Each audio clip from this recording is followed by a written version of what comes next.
Hey guys, welcome back. Yesterday I did a video on some modern knives and got that out of my system. So I figured today I would show you some older button knives.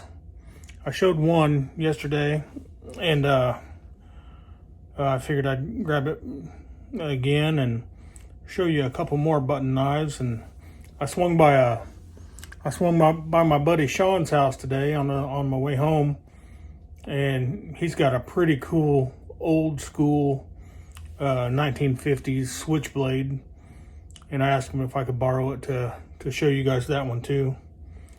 So yeah, we get that modern stuff out of our system for a day or so, and we'll start looking at some of these old knives. Let's do it.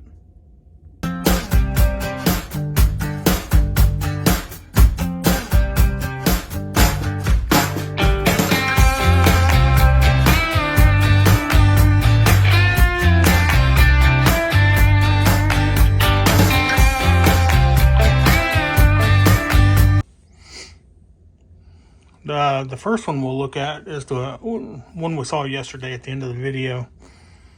This is Camillus, and they called these paratrooper knives, but they said they weren't exactly designed just for paratroopers. They were designed for all air crews. So, and they were it was just easy to deploy with one hand, and while you could, cut your cords of your parachute with this if you needed to, if you're tangled up or whatever, it was designed as a manual shroud cutter. So yeah, these, a lot of people have these. They're pretty common. Schrade originally produced these. Schrade Walden originally produced these. I think it said 1957. And then Camillus took over their contract, and I think 1960 or 61, then started making these. But yeah, these are pretty cool old button knives.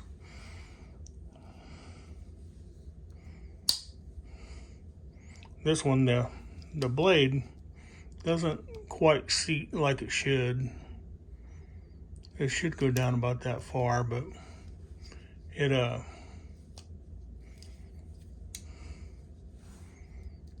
did put a little oil on this today, and it seems to be working pretty good now. I don't know if the lock ever did start working though. Yeah, the lock's working now. But there you go. That's a Schrade, New York, USA. Or Schrade, Camillus. So yeah, I want to show you that one again. These next two are Hammer brand, and you can see the tank stamp on these. It's got the big arm. I believe they were 1938 to 41 with the Hammer brand USA. Correct me if I'm wrong, but I do believe that's what these are. But I've always been pretty fond of these little Hammer brand autos. Yeah, I mean, you can find them every now and again. They're getting harder to find, but yeah, they were pretty inexpensive back in the day, and now they're just getting kind of hard to find. That one's, as you can see, they just covered these handles with this.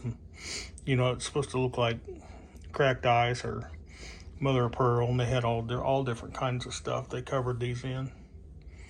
But yeah, these are pretty cool little knives. And this one here, same thing. Same tank stamp, same everything. But yeah, just a different color. I like this color. I think this one's pretty cool looking. How it's got all those gray swirls and then that blue in the background. But yep.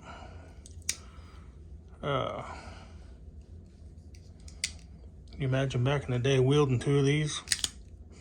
Yeah. So there's those.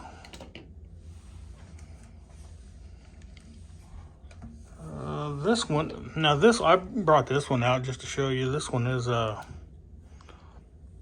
says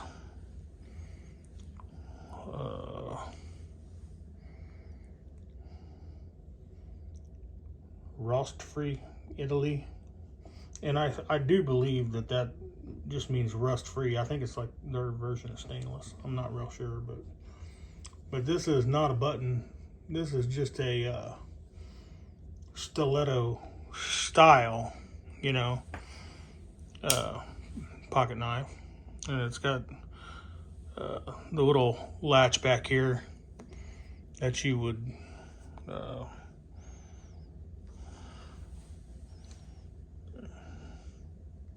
yeah, some of these are pretty stiff,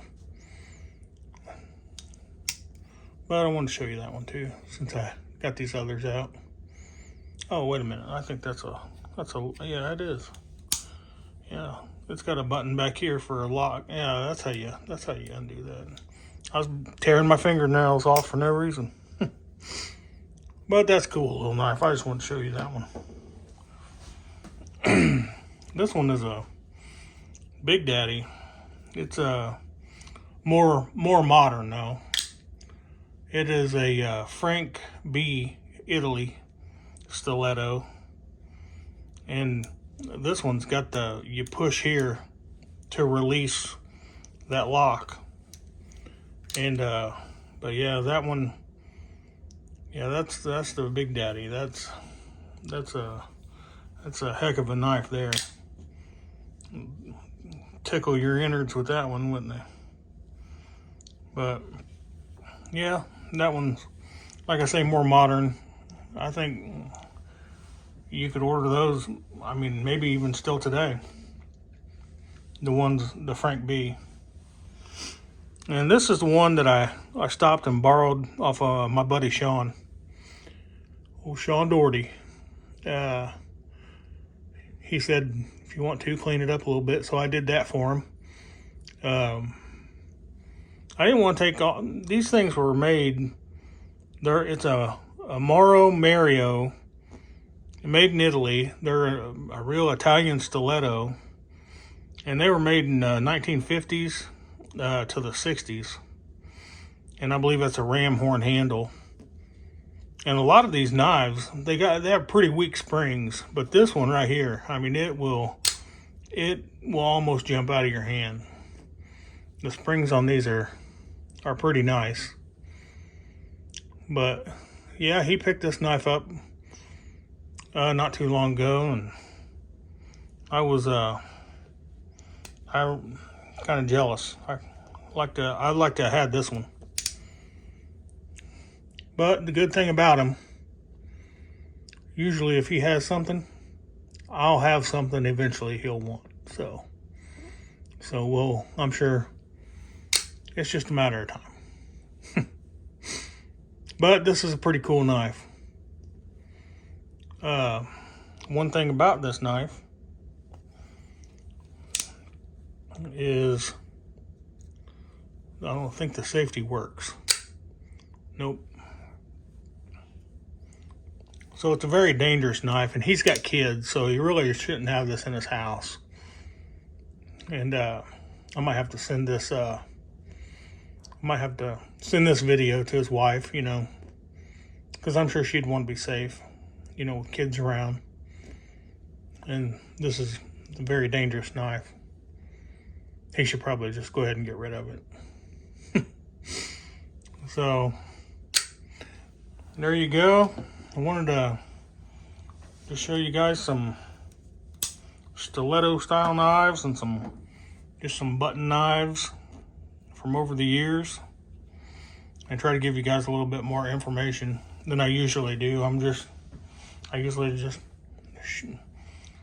show them and read what I can read off the blade and let you guys figure it out. But I did a little bit of research on some of these.